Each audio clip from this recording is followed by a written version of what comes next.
샬롬. 오늘도 성경 일독 말씀 묵상에 참여하시는 여러분 주님 이름으로 환영하고 축복합니다. 찬송가 542장 구주의 수 의지함이 함께 찬양하겠습니다.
오늘 읽을 말씀은 출애굽기입니다. 출애굽기 3장 1절에서 5절 말씀입니다.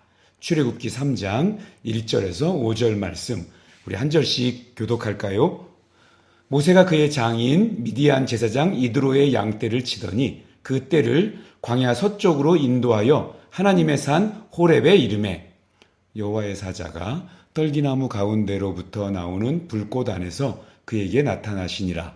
그가 보니 떨기나무에 불이 붙었으나 그 떨기나무가 사라지지 아니하는지라. 이에 모세가 이르되 내가 돌이켜 가서 이 큰 광경을 보리라. 떨기나무가 어찌하여 타지 아니하는고 하니 그때에 여호와께서 그가 보려고 돌이켜 오는 것을 보신지라. 하나님이 떨기나무 가운데서 그를 불러 이르시되 모세야 모세야 하시매 그가 이르되 내가 여기 있나이다. 다 같이 하나님이 이르시되 이리로 가까이 오지 말라. 내가 선 곳은 거룩한 땅이니 내 발에서 신을 벗으라. 아멘. 샬롬. 우리 과테말라 사랑의 교회 모든 성도들이 함께하는 성경 일독 여행 첫 번째 코스, 우리 모세와 함께하는 여행에 동참하시는 여러분 환영합니다. 지금까지 잘 따라와 주셔서 너무 감사하게 우리 어제까지 창세기를 잘 끝냈습니다. 오늘부터는 모세가 쓴 두 번째 책이죠. 출애굽기를 오늘 시작하겠습니다. 출애굽기는 이스라엘 역사에서 가장 중요한 이 출애굽 사건을 담고 있습니다. 야곱과 그의 가족 70명이 애굽의 총리가 된 요세프의 초청으로 애굽으로 이주하게 되었습니다. 그래서 이스라엘 자손은 애굽에서 이제 대접받으면서 또 생육하고 번성하게 되었습니다. 그리고 많은 세월이 지났는데요. 출애굽기 1장 8절에 요셉을 알지 못하는 새 왕이 일어나 애굽을 다스리더니 라고 증거하고 있는데요. 이스라엘 자손이 애굽에 이주한 지 300년이 훨씬 넘는 세월이 지났습니다. 그 세월 동안 이스라엘 자손이 70여 명에서 이제 200만 명이 넘게 그렇게 번성했지만, 그런데 그들의 신분이 애굽에 대접받던 요셉의 가족이 아니라 이제는 애굽의 노예로 전락해버리고 말았습니다. 이 출애굽기 1장, 2장, 3장은 이제 모세의 이 출애굽기의 시작을 설명하면서 특별히 이스라엘의 그 바뀌어진 상황과 그리고 모세에 대해서 설명을 하고 있습니다. 특히 모세의 인생 3단계가 이 1, 2, 3장에 담겨 있는데요. 자, 모세라고 하는 인물, 이스라엘의 건국 영웅인데요. 세 부분으로 나눌 수 있습니다. 하나님이 저희가 기억하기 쉬우라고 40년 단위로 모세의 인생을 구분하시는데요. 모세는 첫 번째 인생 40년, 태어나서 40살까지를 왕궁에서 왕자로 살았습니다. 비록 유대인으로 태어났지만 그가 죽을 고비를 넘기고 애굽의 공주의 손에 구출되어서 왕궁에서 왕자로 40세까지 살았습니다. 그가 왕궁에서 자랐지만 애굽 사람이 아니라 오히려 자기가 히브리 사람이라는 것을 분명히 기억하고 자기 민족에 대한 애정 그리고 하나님에 대한 마음을 품고 살았던 사람입니다. 그리고 그의 나이 40세 때 자기 동족을 때리는 그런 애굽 병사를 쳐 죽이면서 나름대로 자기 민족을 사랑하는 위하는 그러한 마음을 가지고 행동했지만 그런데 오히려 자기 민족 히브리 사람들에게 외면당하고 그리고 소문이 퍼져서 그가 애굽 병사 살인자로 수배되어서 미디안 광야로 도망을 가게 됩니다. 그리고 그의 인생 두 번째 40년이 시작이 됩니다. 미디안으로 도망온 지 40년, 그래서 80세가 되었는데요. 그는 여전히 장인의 양을 치는 목동으로 살아가고 있습니다. 이 양을 치는 목동은 사람들로부터 존경을 받는 직업이 아니라 사실은 무시당하고 인정받지 못하는 마치 조선시대의 백정 같은 직업이었습니다. 더구나 나이 80세가 되었는데도 여전히 자기 재산이 없이 장인의 양을 치고 있습니다. 어쩌면 이 두 번째 40년은 모세가 자기 인생에 가장 연약하고 가장 초라하게 보이는 시간을 보내고 있었습니다. 40세부터 80세의 시간은 그에게 매우 큰 상처와 아픔의 시간이었을 것입니다. 첫 번째는 아마 자기 동족에 대한 아픔이 있었을 것입니다.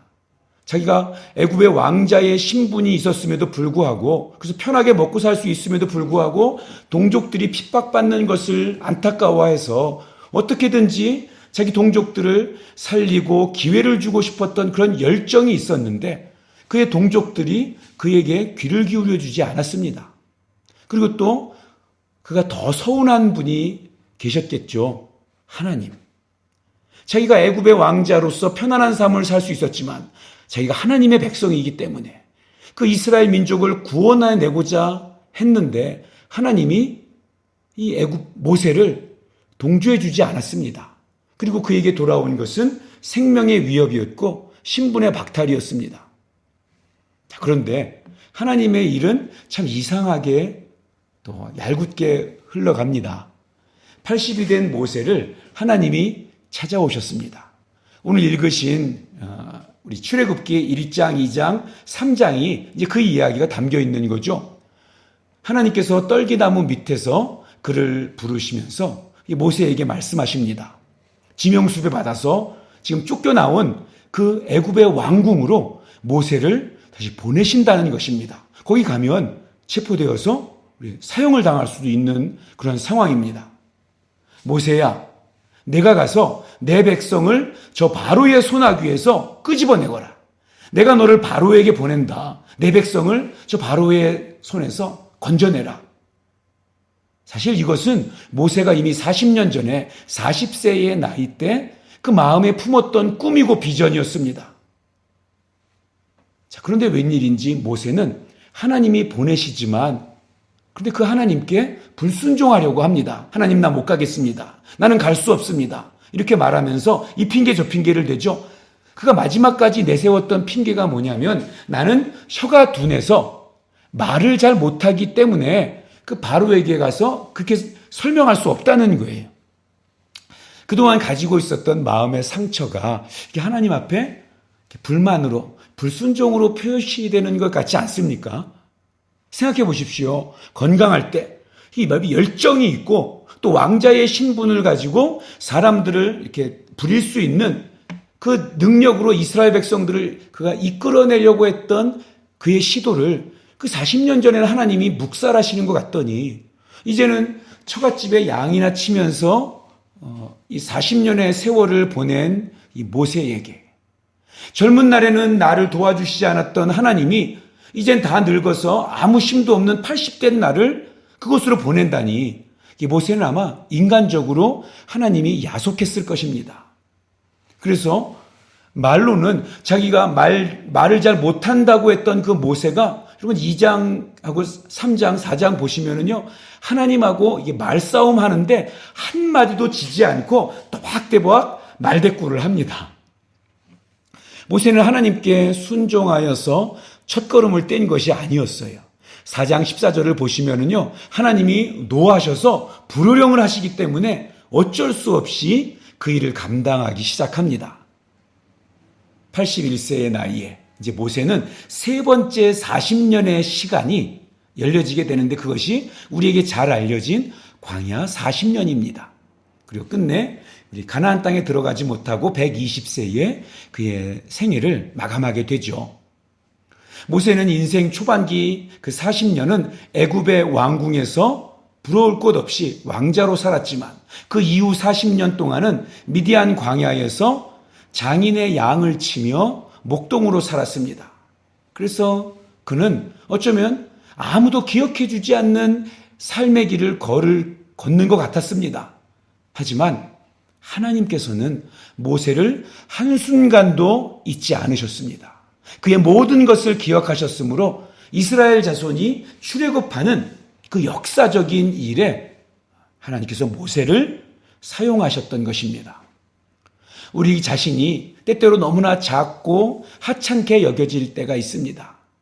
아무도 우리의 삶을 기억해 주지 않는 것처럼 보일지라도, 심지어 우리의 자녀들도 나를 인정해 주지 않는 것 같은, 나의 도움을 받았던 사람들이 나를 외면하고 무시하는 것 같은 그러한 모습이 보일지라도 하나님 앞에서 저와 여러분은 결코 작지 않습니다. 우리를 창조하신 하나님이 저와 여러분을 잊지 않고 우리의 걸음을 정하시고 우리의 길을 인도하신다는 것을 잊지 마시기 바랍니다. 오늘 하루도 그 하나님께 눈을 들어서 하나님께 주목하고 또 우리의 순종을 통해서 우리의 삶에 출애굽이 일어나기를 주님의 이름으로 축복합니다. 기도하겠습니다. 하나님 아버지, 모세의 인생을 갈대상자에서 시작하게 하시고 물에서 건져내어서 바로의 딸의 왕자로 살게 하시고 또 쫓겨나서 도망자로 미디안 광야에서 살게 하신 분이 하나님이시며, 그리고 그렇게 살아온 모세를 다시 하나님께서 귀히 쓰시려고 부르시고 애굽으로 보내셔서 이스라엘을 출애굽시키는 그런 놀라운 일을 맡겨주신 분이 하나님이시라는 것을 우리가 잊지 않게 하여 주시옵소서.